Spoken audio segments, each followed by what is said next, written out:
Rita, a gente está falando de homens, mulheres, mas dá para incluir os robôs nessa economia do cuidado? Como a tecnologia pode ajudar nesse sentido? Dá para ter uma aliviada aí na nossa mão humana aqui? Bom, acho que sim. Muitas pesquisas falam, né, do trabalho que vai ser quase que totalmente automatizado, e existe muito medo, e aí falam que o futuro do trabalho é a programação, mas a gente sabe que o futuro do trabalho é mais o trabalho relacionado ao cuidado, né? O que se chama de emotional labor, que é esse trabalho que tem uma carga emocional muito grande. Então, sim, a tecnologia pode ajudar. A gente viu avanços aí na domótica, que é essa parte da automatização das casas. Tem umas que, inclusive, você consegue apertar um botão e a sucção é feita pela parede, assim, não precisa varrer, passar aspirador, etc. Mas isso é absolutamente inacessível. Desculpa, vamos mudar o tema do programa para cadê a parede que suga sujeira? Mas isso é muito inacessível, né? Então a gente tem que... Né, o começo de um sonho deu tudo errado, né? Mas, cara, eu tô ouvindo a Rita falar sobre tecnologia e é o seguinte, vamos pensar na tecnologia anterior. A gente começou a ter máquinas para poder ajudar. A máquina de lavar louça, o aspirador de pó, não é a parede que suga sujeira, mas tem ali a tecnologia ajudando. De qualquer maneira, se a gente não pensa na divisão das tarefas na sociedade, a responsabilidade por comprar o aspirador de pó, entender como funciona o aspirador de pó, apertar o botão, tomar a iniciativa de pegar o aspirador de pó e aspirar o pó, tudo isso fica a cargo da mulher. Sim. Então, mesmo que a gente tenha tecnologia, isso não nos alivia dessa discussão que é fundamental. A gente precisa falar sobre isso, porque senão vai continuar tudo a mesma coisa. Vamos ter o robô. Legal, a mulher vai ter que comprar o robô, escolher o robô, entender como é que programa o robô, falar para o robô quantas vezes ele tem que fazer aquilo. E aí, quando ela disser para o marido, poxa, meu marido, namorado, sei lá qual é o arranjo, disser, poxa vida, o chão tá ali, trabalhei o dia inteiro, ele vai falar, mas era só ter me falado. E ainda, com certeza, né, toda essa carga emocional, ela fica, né, pelas mulheres. Mas também tem a própria inteligência artificial, que também os robôs usam, né, principalmente robôs de companhia, mas acho que é como a Gabi disse, né, isso continua e não interessa, né, independente da tecnologia avançar, se a gente não tiver políticas públicas que ajudem, né, a sair um pouco dessa carga das mulheres, não adianta nada, né.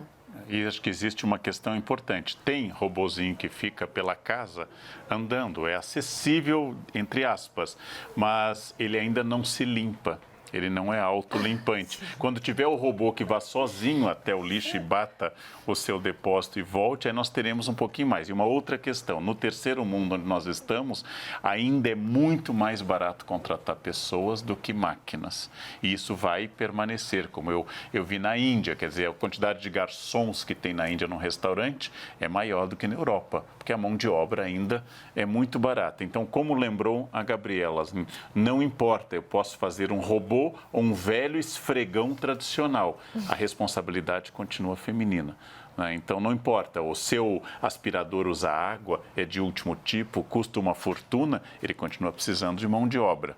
Então, essas questões são muito importantes. E só para continuar, antes da Mari chamar alguma outra coisa, porque ela já está aqui, Gabriela, por favor, pare de falar. Exatamente, já sei, já me liguei.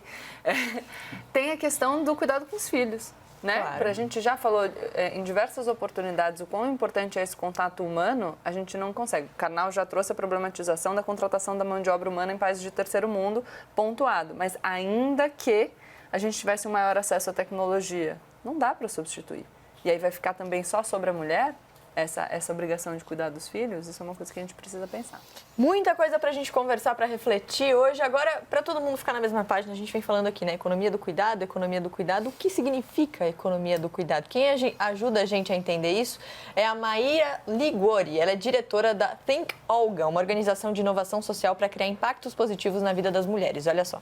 A economia do cuidado, ela é todo o complexo de serviços e trabalhos realizados basicamente por mulheres na manutenção da vida. Então, a gente está falando de limpar a casa, cuidar dos filhos, lavar a roupa, acompanhar os idosos, todas essas tarefas que são parte do dia a dia e que sem elas a gente não vive, compõem a economia do cuidado. amamentar, cuidar dos bebês, acompanhar a educação das crianças nas escolas, tudo isso compõe as horas de tarefas que são específicas das mulheres hoje, né, culturalmente, e que compõem esse universo. Ela foi falando ali, você vai pensando, né? Tanta coisa que cansa só de ouvir. Agora imagina você fazer isso ali todos os dias. E se a gente trouxer para a pandemia, né? A gente viu as mulheres isoladas, trancadas em casa pela recomendação, fazendo tudo isso ao mesmo tempo, sem aquele limite, muitas vezes, ali do que é trabalho, do que é vida pessoal, e tudo se misturou, né, Karnal? E isso trouxe um impacto muito grande também. Tem dados da Europa, inclusive, da ultra-civilizada Europa, de que houve uma reversão de algumas conquistas, ou seja, aumentou o hiato de salário entre homens e mulheres, aumentou a pressão psíquica sobre as mulheres. Nós falamos hoje de uma She-section, que é o She mais recessão, ou seja, que as mulheres estão vivendo uma recessão econômica com mais peso ainda, porque a família tem menos dinheiro para contratar alguns serviços. Todas essas questões são muito graves. Nós não teremos uma família saudável, uma sociedade saudável, enquanto nós continuarmos a praticar uma espécie de mais-valia de gênero. Ou seja, eu extraio mais de um gênero para que outro fique mais confortável. Enquanto os homens chegarem do trabalho, quando estão de novo trabalhando na rua, e chegarem à beira de um estado de coma, não? E as mulheres chegarem no mesmo estado e tiverem ainda que fazer tudo o que tem que fazer.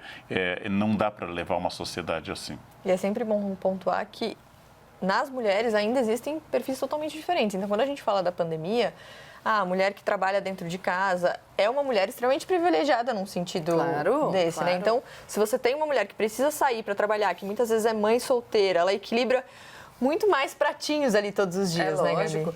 E é por isso que no programa que a gente falou sobre as mulheres, no Dia Internacional da Mulher, a gente falou sobre as questões da acumulação de mais de um tipo de opressão. A gente precisa entender que quando a gente fala nas lutas feministas, a gente não fala numa luta única, a gente precisa considerar as peculiaridades de cada grupo. É justamente o que você falou, nem todas as mulheres são iguais.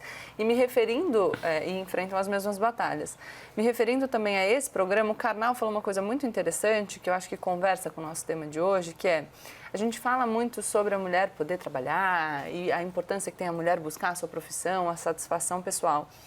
E o Karnal pontuou naquela ocasião que também é um trabalho digno e que deve ser valorizado o trabalho da mulher que decide ficar em casa e se dedicar exclusivamente ao cuidado da casa e ao cuidado dos filhos. E a gente precisa pontuar isso porque, além das mulheres serem as responsáveis culturalmente por esses espaços e por esses cuidados, esses espaços e cuidados são desvalorizados. Então, o discurso é, você precisa trabalhar fora, porque você precisa se desenvolver profissionalmente, buscar essa satisfação, e a mulher que fica em casa é uma mulher de menor valor, que não conseguiu dar conta de tudo. E as mulheres incorporam, então assim, o homem é o que traz o dinheiro, o homem é o que faz o verdadeiro trabalho, enquanto a mulher está lá, só cuidando da casa, e cuidando dos filhos. É um trabalho de menor valor. E não é assim. A gente precisa repensar também isso, porque senão a mulher vai se sentir pressionada justamente para fazer todas as coisas.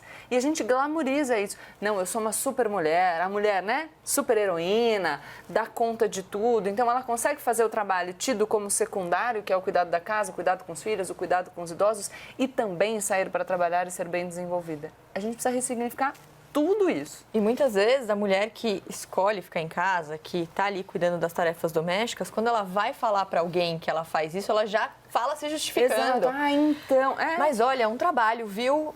E às vezes não tem coragem ou não se sente num ambiente ali confortável para falar que sim, eu escolhi. E é difícil pra gente mesmo, muitas vezes até pra gente entender que isso é super comum. Ou escolhi, ou num período de tempo foi a contingência. Tem satisfação em qualquer cenário. Uma mulher ali, presidente de uma grande empresa, uma mulher com o filho no colo, a fraldinha no ombro, lavando... Enfim.